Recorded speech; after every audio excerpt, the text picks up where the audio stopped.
He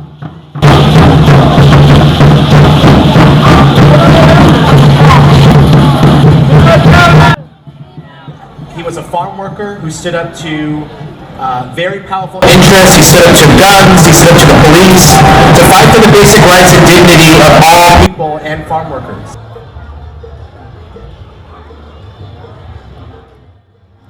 You asked what it means to be the Grand Marshal in today's parade. It's an honor. I got my start in political activism working in the farm workers movement and helping name a street after Cesar Chavez here in San Francisco. And so as somebody who's been a long time volunteer and advocate with the United Farm Workers, it really means a lot to me to be Grand Marshal. And so when I heard that there was an effort in San Francisco to name a street after Cesar Chavez, I wanted to get involved. And so I came to a meeting at the Board of Supervisors at City Hall to speak in favor of the street renaming. And apparently, it's the first time I ever spoke in public, apparently the word had gone out that there wouldn't be a vote on this issue at that meeting, and so a lot of the supporters didn't show up. And so it was just 3 of us there to support Cesar Chavez Street and 40 angry neighbors who were against renaming the street. And they said very racist things and really were just opposed to the idea of a naming street after a brown leader.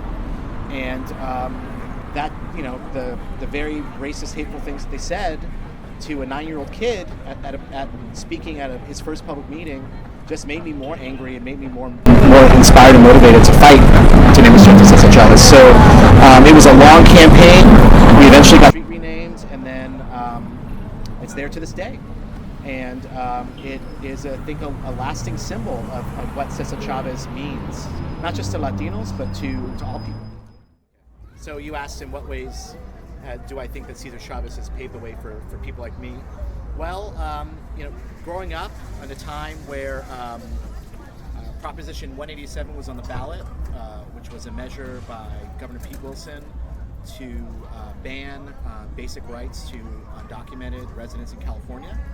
And growing up in an era where there was an intense amount of negativity towards Latinos and immigrants, I was looking for a brown role model.